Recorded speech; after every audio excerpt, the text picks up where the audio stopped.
Okay, for those of you at Cy Park, today's going to be a shorter video because we had visitors in the classroom that were talking college academy stuff.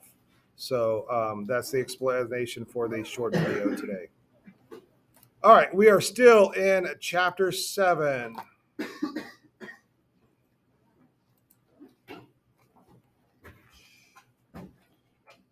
And we are now in the High Empire. We ignored the monarchy. We looked at the republic. We looked at the early empire. We are now in the High Empire, and we will get to the late empire. We are in the time of the 5 good emperors. If you notice, or if you paid attention to the last artwork that we looked at, that had Domitian, had the Damnatio Memoriae, that his face was carved into the face of Nerva. So Nerva starts this age of the 5 good emperors, and these 5 emperors are called good because one, they expanded the empire. They were fair. They were just. They were not crazy. They were popular. Rome flourished under these guys, and they were even-minded, and they were chosen to be emperor because of how good a leader they were. If you choose a leader based on nepotism, do you guys know what nepotism is? It's like choosing your friends to be leaders or choosing your family to be leaders instead of the best person for the job. So if you have it, and it happens still in companies today that people run the company because they are related to uh, uh, the owner or they are friends of the owner. So uh, when that happens, you don't get the best and the brightest running the place. But here, for these 5 good emperors, we had the best and the brightest. So we are done with Nerva. We're going to talk about Trajan today. So to talk about Trajan, we need to know where Dacia is, or Dacia, as I've heard it pronounced before. So this is a sculpture of Trajan. And notice that he is in a slight contrapposto pose. He has an arm up like he's addressing a crowd, and he is wearing a military uh, outfit. He's wearing a cuirass, which is a piece of armor or a breastplate that he has on. He has this skirt that they wore in the army, and then he has these marching boots. He's dressed like a soldier. So I need to switch those slides because, in fact, I'll do it later. Um, Dacia is modern day Romania, and they were a nuisance for Rome off and on for a few centuries. The previous emperor, Domitian, failed an attack on Dacian, and that was a huge embarrassment for Rome.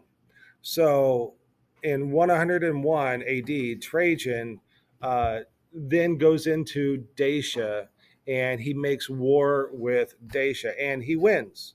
And the Dacians have to sue for peace, and then the Romans went home. So the Romans went in, took care of the Dacians, and got them to stop causing problems in Rome, and then they left.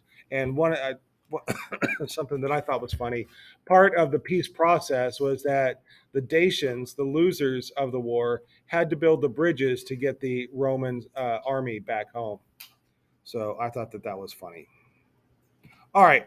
So we're going to look at the forums that are in Rome. So every emperor will create or build their own forum. So Caesar built a forum, and again, the forum I showed you when we looked at uh, Pompeii. The forum is a set of governmental buildings based around a central courtyard.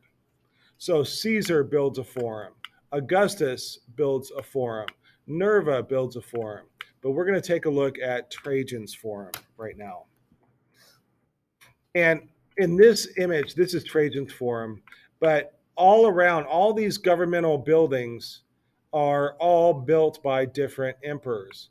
And basically, what they're trying to do is they're trying to outdo the emperor that built a forum before them. So, like I said, Augustus built a forum, Nerva built a forum, but we're going to look at Trajan's forum, which by far is bigger than all of the others. And in order to build his forum, Trajan had to remove an entire hill. And it's one thing to move a hill when you have mechanical equipment and cranes and bulldozers. But if you can imagine moving a hill or, removing a hill with the tools that the Romans had. Trajan's forum, like I said, is larger than the other emperors.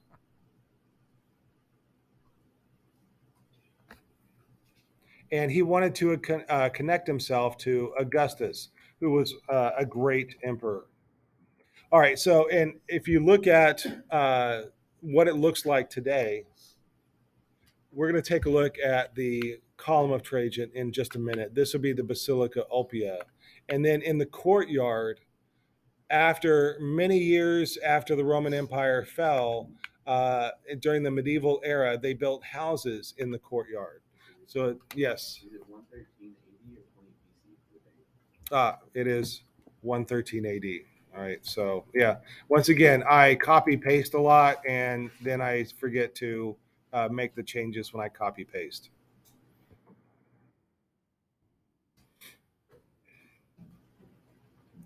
Each emperor builds his own forum, like I said before.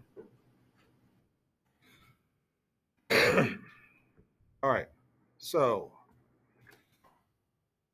this is a building on one side. This is the building on the other side. This is the Basilica Oppia. And in the middle is the courtyard right here. And there is a huge entrance right here that has a big giant gate on it. The gate is no longer there, but in Roman coins, we can see images of what that gate looked like. So the gate had a very tall door right here, and on the top of it were sculptures. And here is Trajan being crowned by victory, riding on a chariot being pulled by 6 horses. All along on the interior of the courtyard, there were sculptures of the Dacian captives. And notice that they have scruffy beards and they're wearing baggy and loose clothes. That is typical of the Roman view of the barbarians, the Gauls, and the Dacians, and some others that we'll look at. Again, this is the forum, and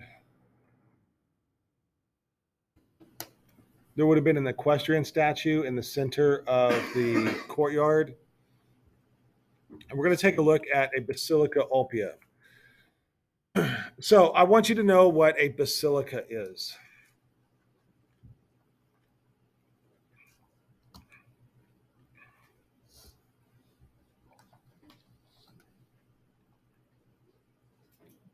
A basilica is a governmental building. It's big and open. If you look at the basilica right here, it has a large open space and then it's smaller spaces on the outside. And then on one side, there is an apse, which is like half a dome. Does this remind you of anything? Does this look like anything that you're familiar with? Does it look like a church a little bit? Yeah. All right.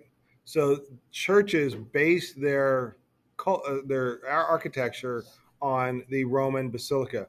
We'll get more into that later. The Basilica Oppia has lots of colonnades on the interior, and the entrance is on the wider side, not the narrow side like churches are. So you come in from the side here, there's an apse on one side, there's an apse on the other side, and in these apses is where they have their court, Like, so if you have an issue with the government, or if, like, imagine like our court, so there'd be a judge there, and there issues on taxes, issues on laws, issues on um, uh, just governmental stuff. This is where you would come and you would take care of it at the basilica. Just behind the basilica, albeit there's a couple of libraries, and then there's Trajan's column, which we will look at in a moment. This is what the Basilica Opia would have looked like as you walk into it. And then here's another view of what it would have looked like on the outside with the courtyard, and then on the inside. And what would you call this up here? That is the clear story. That is correct. And the clear story is meant to do what? Right, provide light. All right, so we're going to move through the Basilica Opia and look at the column of Trajan behind. All right, the column of Trajan was built as a memorial for the attack into Dacia. And so we're going to watch a good video, it's claymation, that shows how the column was built. Put down your phones, eyes up on the screen. In the heart of Rome lies a mystery. Trajan's column is one of the most impressive monuments to survive the fall of the Roman Empire, and researchers are still trying to understand how it was actually built.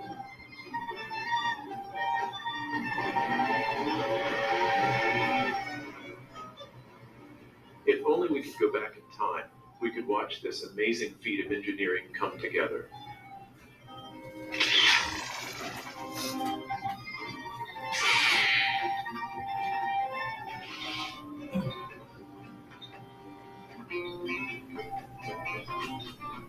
The column was dedicated by the Roman Senate in 113 AD to honor the Emperor Trajan, who had just conquered the Dacians, all but wiping them from the face of Europe. The architect was thought to be Apollodorus of Damascus, who had already designed Trajan's Forum. At 126 feet tall, the column would require 29 blocks of solid marble, each weighing from 25 to 77 tons. These were brought from a quarry north of Rome and floated up the Tiber River to the work site.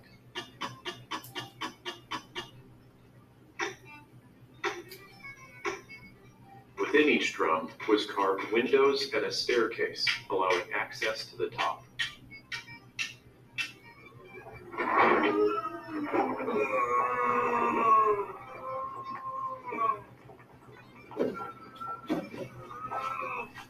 A current theory says the drums were rolled into the base of a lifting tower, a sophisticated scaffolding and pulley system for lifting the drums high into the air.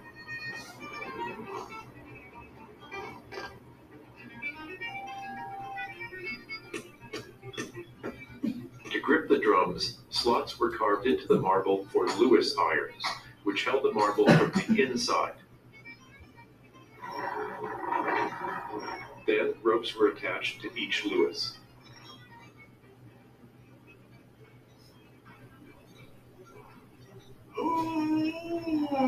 Providing the power for lifting the drums was a series of capstans working in concert, each pushed by perhaps a dozen men as well as horses.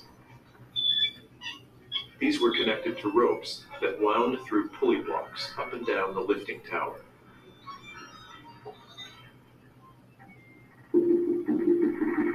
In this way, a marble drum could be raised high above the streets below.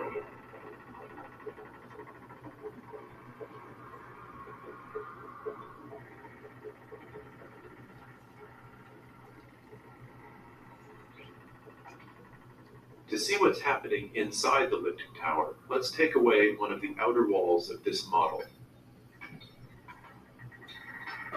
The drum is lifted and then lowered onto a trundling platform. Ropes are disconnected, and the drum is moved horizontally.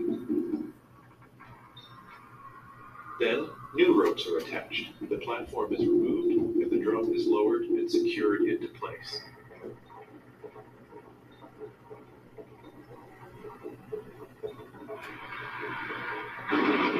Once the drums are set, craftsmen smooth the surface and begin work on a 656-foot-long frieze, which tells the story of Emperor Trajan's war victory. The frieze spirals up the column like a giant comic strip in 155 different scenes, and was probably painted with bright colors. No evidence remains as to what the colors actually were. A bronze statue of Trajan was placed on top, but in 1588 a pope installed a statue of St. Peter instead. The statue of Trajan has been lost to history.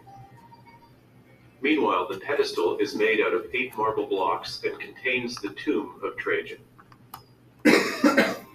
Trajan's column has stood for more than 1900 years and was deeply influential. Over the centuries, as All right, I'm going to stop there and we're going to move on. So here is Trajan's column.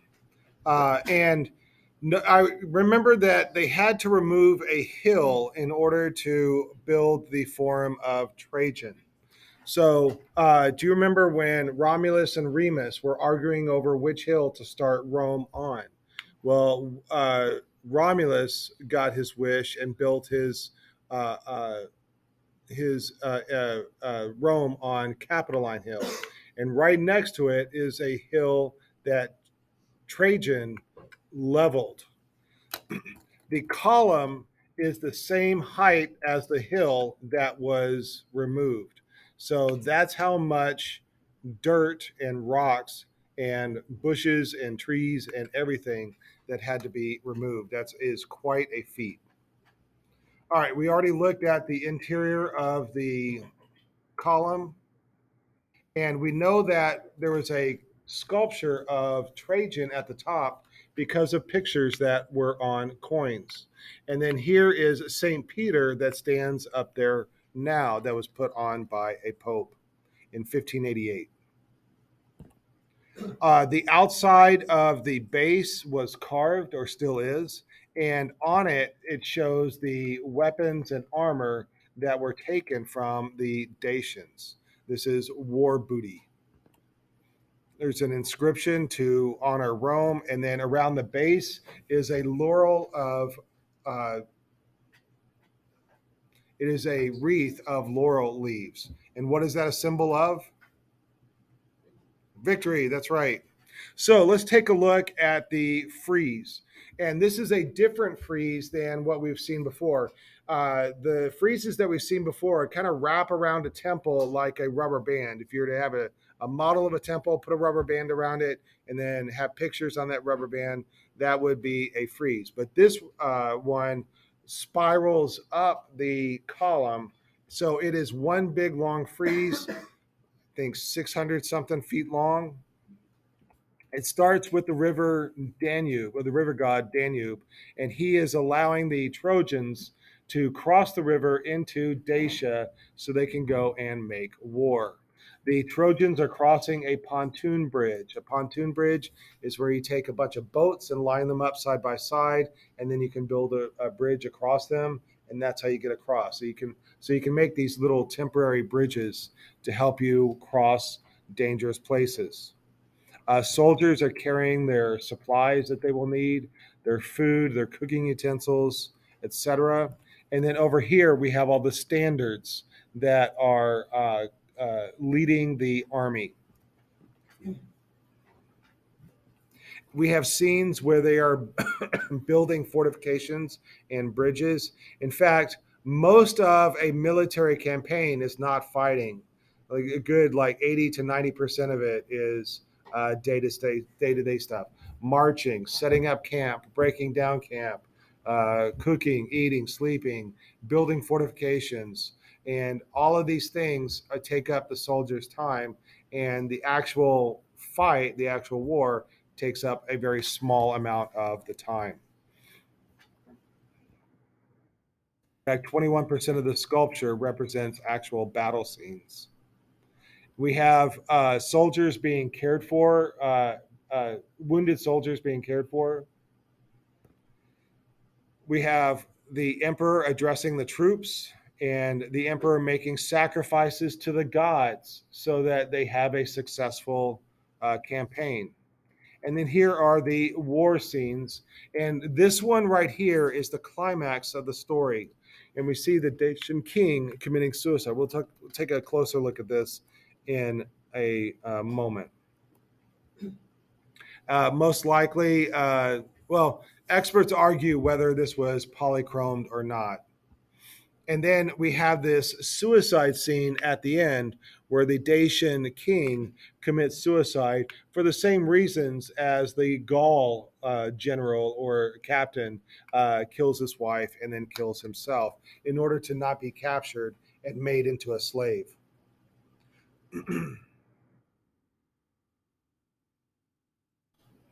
And it shows the commemoration of the defeat of Augustus' army over the. That's not right.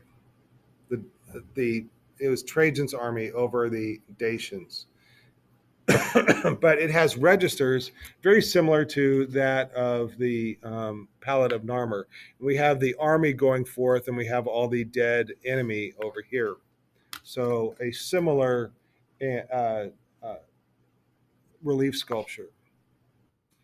Apollodorus is the uh, architect of the Column of Trajan, the Forum of Trajan, the Markets of Trajan. We'll take a look at in a moment.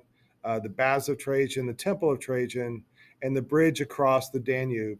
A very important architect. We'll talk about him in just a second. First, I want to talk about uh, Roman concrete. I've told you that the Romans were not very creative. They everything that they did, they borrowed from other cultures. Their gods are the same as the Greek gods. Their temples are just a conglomeration of the Greek temples and the Etruscan temples, and almost everything that their sculptures borrowed from the Greeks. So they had very few original ideas. Concrete is one of them. Concrete is one of the things that the Romans gave us that even we still use today. So it's made up of lime mortar, volcanic sand, water, small stones, and shells. And when you mix all of that together, it creates this powder. And when you mix it with water and it sets, it becomes extremely strong. And you can do things with concrete that you couldn't do with marble. And one of the things that they do is they create these barrel vaults. This is a uniquely Roman architecture. And you can see why they call it a barrel vault. It looks like a barrel turned on its side. And you imagine a Roman arch or this half circle above a doorway, and then continue that half circle all the way down the hall, and that creates a vault or a ceiling. And what that does is that pushes the weight out towards the walls, and the weight goes down the walls. So that's what keeps you're able to have higher ceilings because of a barrel vault. This is a better system than a post and lintel system. And barrel vaults are still used today. Now, what happens if you take a barrel vault going one way and intersect it with a barrel vault going another direction? And that is called a groin vault.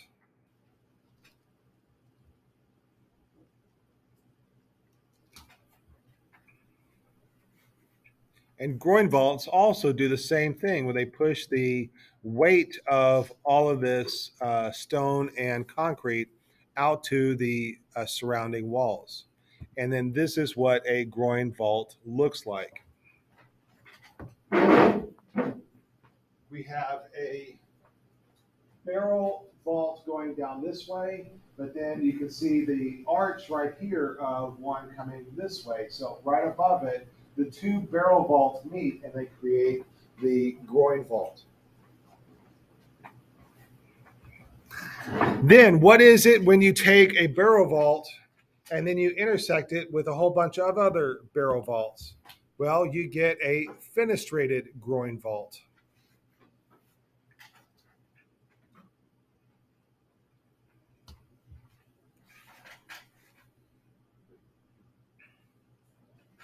So you can see that central barrel vault goes down the center.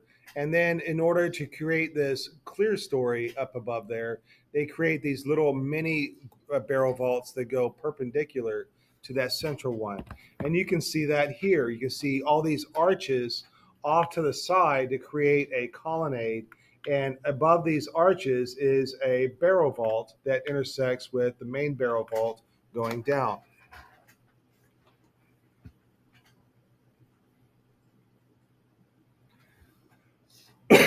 So we have a Roman arch on the left, on the top left. And if you take that Roman arch and you carry it on down the hall, that creates a barrel vault. If you take two barrel vaults and you intersect them, that creates a groin vault. And then if you take that Roman arch and spin it around on its axis, you'll create a dome. And we will talk about domes in a second, but a dome is basically a Roman arch that is spun around on its axis. All right. I showed you barrel vaults and groin vaults and fenestrated groin vaults in order for you guys to see the architecture of the markets of Trajan. So the markets of Trajan are right next to the Forum of Trajan. And here they are right here. You can see this half circle right here and the buildings above that. To me, it's amazing that architecture that old still looks quite contemporary or new. But basically, what we're looking at is we're looking at an ancient mall. This is a shopping center and it's an indoor shopping center. There are little rooms and cubicles that have products in there, and people would go inside the markets of Trajan, visit these little shops, these little stores, and buy what they needed. So it is a mall. Think of it the same way as you would a mall. And this is what it looks like on the inside. And you can see the fenestrated groin vault across the ceiling up here. Here is an outside view of it. And here you can see the interior view of it.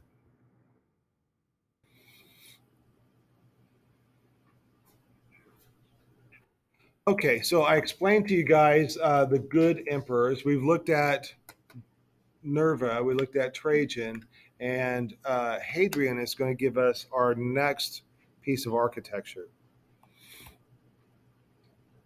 Now, the model for Augustus was Greek athletes, but the model for Hadrian is a mature Greek. Oh, are we on a source schedule today? All right. Well, we will start with Hadrian and the Pantheon tomorrow. This is a good stopping point.